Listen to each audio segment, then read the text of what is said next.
We're live with the Harlem Globetrotters here in New York City.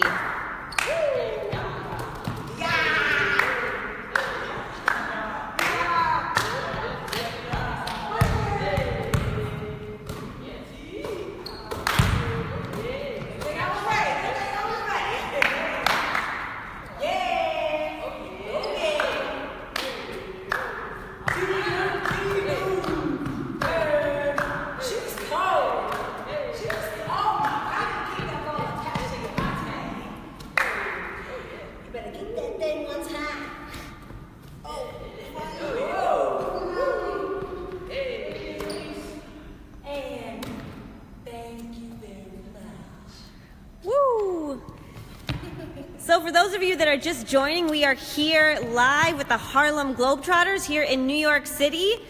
Now, can you guys introduce yourselves? Who are the Harlem Globetrotters and how'd you guys get here? So, the world famous Harlem Globetrotters are a team. We've traveled around the world. We're internationally known. We're known for innovating things like the three-point line, the three-man weave. Just come out and have a great time. My name is Swish.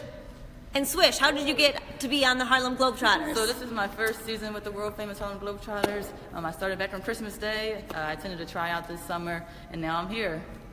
Awesome. Hello, my name is TNT Lister. I'm from Colorado Springs, Colorado.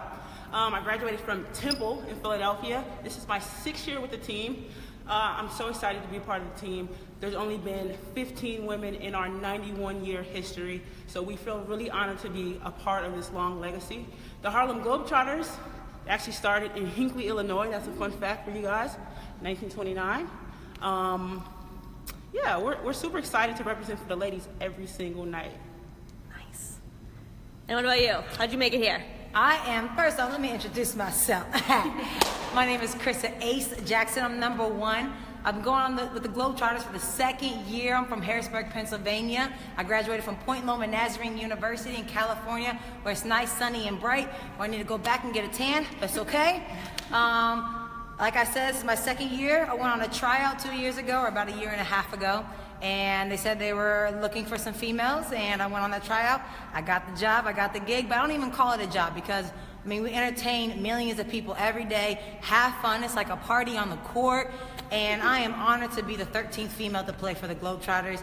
And the first one was in 1985 by Lynette Woodard. She's the one that paved the way for us females to be able to be here, and it's an honor.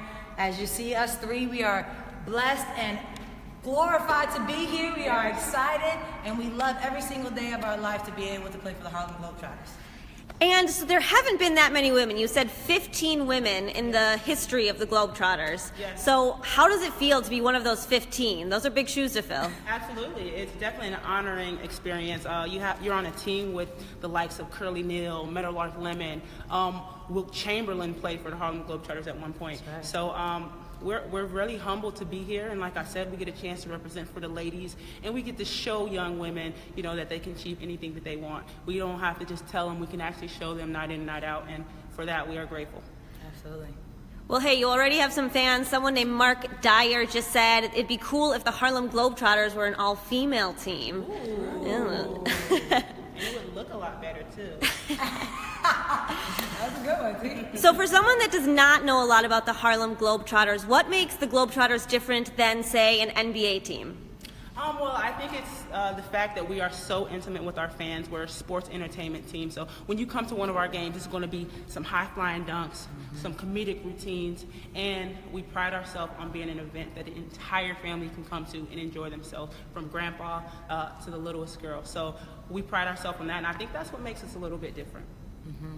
Awesome. We have a lot of interaction with our fans. You know, we bring kids onto the court, we play around with them, show them how to spin the ball on their finger.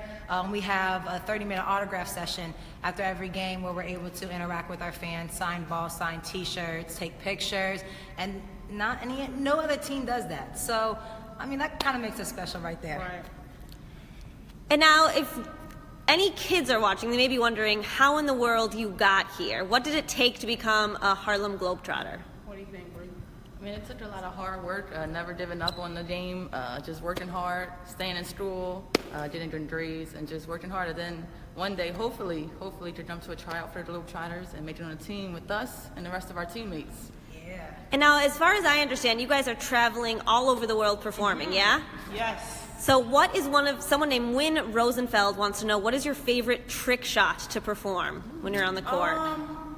Let's see. There's so many different trick shots that happen during the Harlem Globetrotter game. We have some amazing athletes on the team, some of the best in the entire world. The one that I liked the most, one of our teammates threw the ball 109 feet. He was in the stands. He threw it all the way across the court and broke the Guinness Book of World Records. His name's Thunder Law. It was awesome. It was amazing. But that's what we're known to do, right? Yes. Amazing things. That was one of my favorites of all time. And are there any tricks that you guys learned to do that surprised yourself? Was there anything you couldn't believe you nailed it?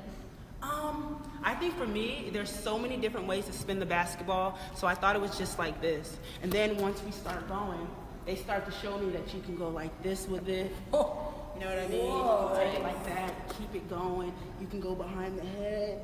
Oh. She's cold. Make it look easy. Never knew I could do that.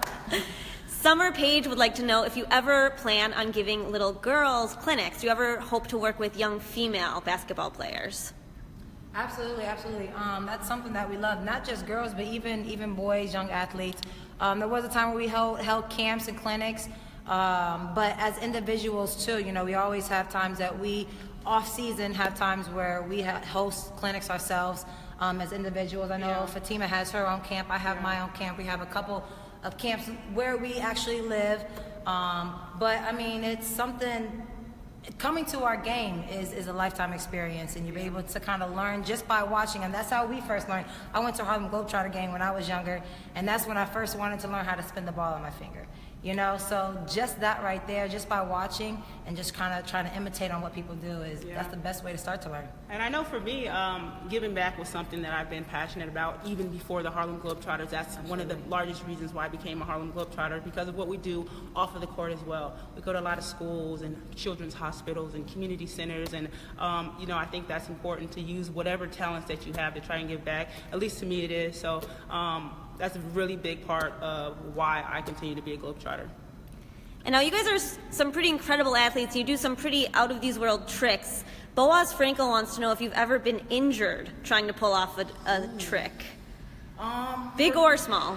For me, we sometimes during the game, when I'm all padded up, I do a slide dribble where I'll slide across the ground, kind of like Curly Neal. I aspire to be as good as him one day. And I know I was practicing at home in Colorado Springs, where I'm from, and I broke my thumb. Like, that was my first time breaking a bone, and that happened. And I was like, well, at least I was doing something constructive. So, yeah, I know one of our teammates, he was in Honduras, and he was hanging on the rim upside down, and the entire rim fell down on him. If you Google it, Google Harlem Globetrotter in Honduras, and like he dislocated his shoulder and he split his head a little bit, but it was super scary. So check that out. Oh man, what about you guys? Any crazy injuries? I have not yet to have any crazy injuries. I know, and I hope to God that I don't. So. And I'm like Ace, I'm crossing my fingers. I haven't had any injuries yet. Nice, nice. Lucky. Susie Ray wants to know, this is a great question, what are the most number of women that have been on the team at once? How many women are on the team now as well? You know what? That's a great question, because right now we have the most women on the Harlem Globetrotters that there have ever been. There are 4 of us on the team. So, you know, we feel really proud that we're able to, you know, take that step forward for women and give them the opportunity to experience this unique job where you go all around the world and do something you love. Nice. Well, thank you guys so much for joining us. These are some of the Harlem Globetrotters. Thanks for checking us out. And any last words you want to say, especially to some of the younger fans that may want to one day aspire to become a Harlem Globetrotter themselves? Never count yourself out. I think a lot of times you count yourself out too early. Never count yourself out. Take it one step at a time, and you never know where you end up. Absolutely. Never give up. Awesome. Never give up. Thank you guys so much. See you guys.